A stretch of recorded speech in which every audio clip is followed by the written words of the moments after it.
அண்மை செய்தியை பார்க்கிறோம். டெல்லியில் சிபிஐ அலுவலகத்தில் இன்று மீண்டும் ஆஜராகியிருக்கிறார் தவிக தலைவர் விஜய். அண்மை செய்தியாக பார்க்கிறோம். இது தொடர்பான கூடுதல் விவரங்களோடு மூத்த செய்தியாளர் கணபதி இணைந்திருக்கிறார். கணபதி, ஏற்கனவே 7 மணி நேரம் அவரிடம் விசாரணை நடைபெற்றிருந்தது. தற்போது 2வது முறையாக அவர் ஆஜராகியிருக்கிறார். என்ன விவரம்?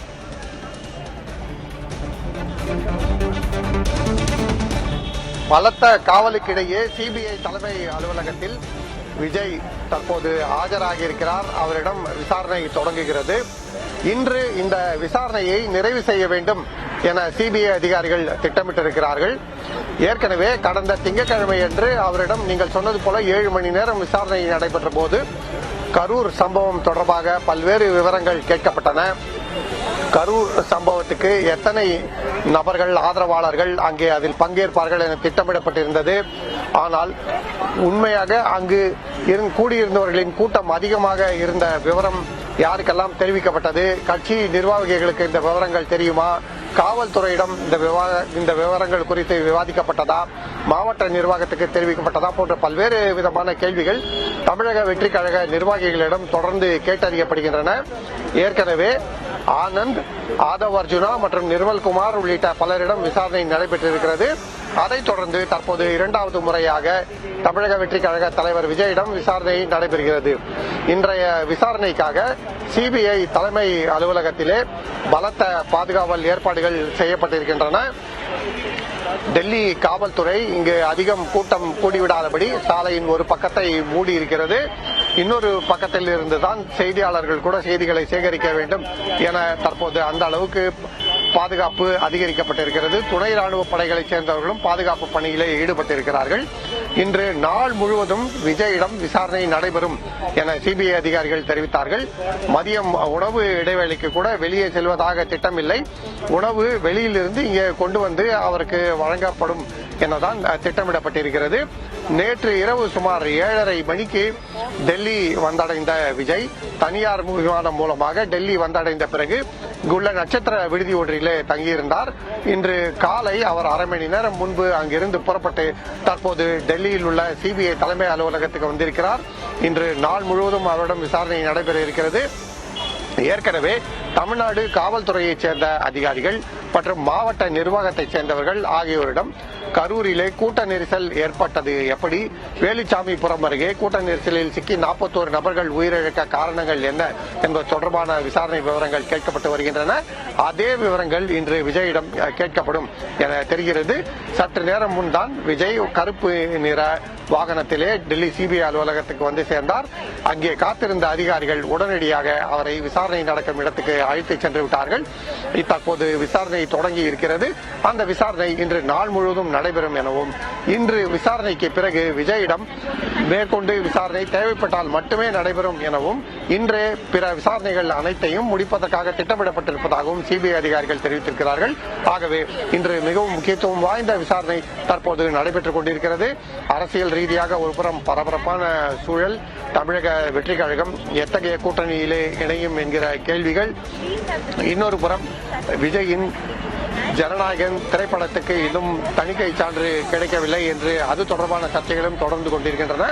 இத்தகைய சூழலுக்கிடையேதான் விஜய் தற்போது டெல்லியிலே சிபிஐ தலைமை அலுவலகத்திலே விசாரணைக்கு ஆஜராகி இருக்கிறார். விக்னேஷ், கணபதி, கடந்த முறை டெல்லியில் சிபிஐ அலுவலகத்தில் அவர் ஆஜரான பிறகு சென்னை திரும்புவதற்கு முன்பாக சட்ட வல்லுநருடன் அவர் ஆலோசனை நடத்தியிருந்தார். அது போன்ற ஆலோசனை நேற்று மாலை ஏதேனும் நிகழ்த்தப்பட்டதா?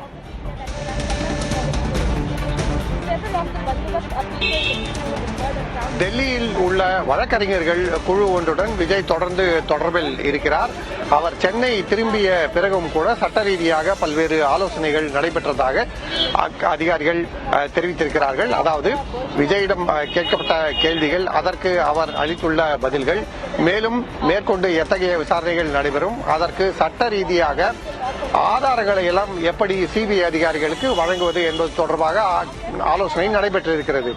இதற்கு காரணம் என்னவென்றால், மாவட்ட நிர்வாகத்தைச் சேர்ந்தவர்கள் மற்றும் காவல்துறையைச் சேர்ந்தவர்கள் கூட்ட நெரிசல் தள்ளுமுள்ளு ஏற்பட்டு உயிரிழப்புகளுக்கு காரணம் தாவேகா சரியான முறையிலே இந்த பேரணியை நிர்வாகம் செய்யாததுதான். விஜய் மிகவும் தாமதமாக அங்கு வந்து சேர்ந்தார்.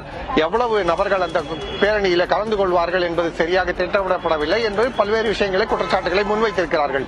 அதையெல்லாம் தமிழக வெற்றி கழகத்தைச் சேர்ந்த பொறுப்பாளர்கள் தொடர்ந்து மறுத்து வருகிறார்கள். ஆதவ் அர்ஜுனா, புஷி ஆனந்த் மற்றும் நிர்மல்குமார் ஆகியோர் இதெல்லாம் தவறு, மாவட்ட நிர்வாகம் மற்றும் காவல்துறை இந்த பேரணி அதற்கான ஏற்பாடுகள் ஆகியவற்றை மேலும் கவனத்துடன் கையாண்டிருக்க வேண்டும் என்று தொடர்ந்து வலியுறுத்தி வருகிறார்கள். அத்தகைய சூழலில்தான் விஜய் அது தொடர்பான கேள்விகளுக்கு பதிலளித்து ஆதாரங்களை அளிக்கும் போது, அது காணொலி காட்சிகளாக இருக்கலாம் அல்லது பிற ஆதாரங்களாக இருக்கலாம், அதை வழங்கும் போது அந்த ஆதாரங்கள் தாவேகாவின் வாதங்களுக்கு வலு சேர்க்கும் விதத்திலே அமைய வேண்டும் என்பதற்காக வழக்கறிஞர் குழுவுடன் அவர் தொடர்ந்து ஆலோசனை நடத்தி வருகிறார். அந்த வகையிலே நேற்றிரவும் வழக்கறிஞர்களுடன் ஆலோசனை நடைபெற்றிருக்கிறது. சென்ற முறை கடந்த திங்கட்கிழமை விசாரணைக்கு பிறகும் வழக்கறிஞர்களுடன் ஆலோசனை நடைபெற்றிருக்கிறது. விஜய் சென்னையில் இருந்த போதும் தொடர்ச்சியாக வழக்கறிஞர் குழுவுடன் தமிழக வெற்றி கழகத்தைச் சேர்ந்தவர்கள் தொடர்பில் இருந்திருக்கிறார்கள். அத்தகைய சூழலில்தான் தற்போது பலத்த பாதுகாப்புகளுக்கிடையே மீண்டும் தற்போது விசாரணை நடைபெறுகிறது. இன்றைய விசாரணையிலே பல்வேறு முக்கிய தன்னுடைய தகவல்களை விஜய் பதிவு செய்வார் எனவும் அதற்கான ஆதாரங்கள் என்ன என்பதை சுட்டிக்காட்டுவார் எனவும் எதிர்பார்க்கப்படுகிறது. ஆகவே சிபிஐ அதிகாரிகள் இன்று விரிவான விசாரணைக்காக முழு ஆயத்தத்துடன் தயாராக இருக்கிறார்கள். விக்னேஷ், கடந்த இந்த விவகாரத்தில் தாவேகனுடைய முக்கிய நிர்வாகிகளிடம் பலதர கட்ட விசாரணைகள் சிபிஐ அதிகாரிகள் முடிச்சிருக்கிறாங்க. இன்னைக்கு தாவேக தலைவர் விஜயிடம் மட்டும்தான் விசாரணை நடத்த திட்டமிட்டிருக்கிறார்களா?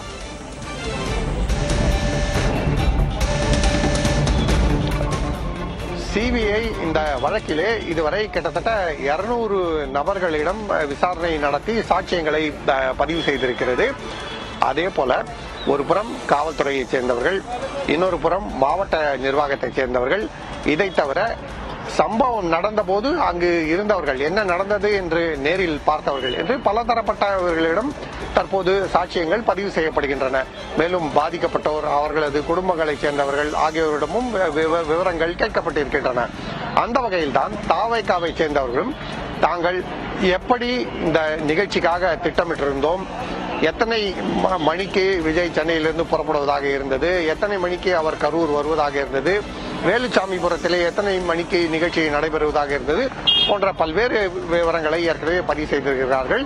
அதில் எந்தெந்த தகவல்கள் விஜய்க்கு தெரிவிக்கப்பட்டன, எந்தெந்த முடிவுகள் அவருடைய ஒப்புதலுடன் எடுக்கப்பட்டன போன்ற விவரங்களை எல்லாம் தற்போது சிபிஐ அதிகாரிகள் கேட்டறிந்து கொண்டிருக்கிறார்கள்.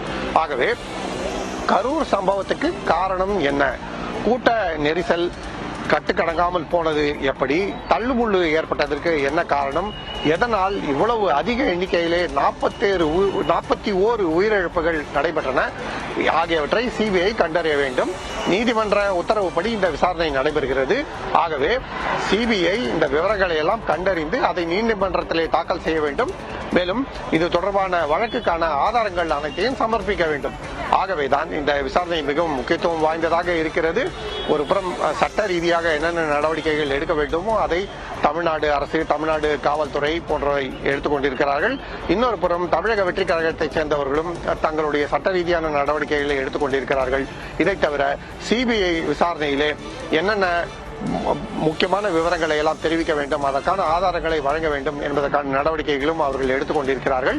ஆகவே தமிழக வெற்றி கழகத்தை சேர்ந்தவர்கள் அனைவருடைய விவரங்கள், அவர்கள் சிபிஐக்கு தெரிவிக்கும் விவரங்கள், ஆதாரங்கள் அனைத்தின் அடிப்படையிலும் தான் இறுதியாக சிபிஐ இந்த வழக்கிலே குற்றப்பத்திரிகை தாக்கல் செய்வதற்கான அடிப்படைகள் அமையும். விக்னேஷ்.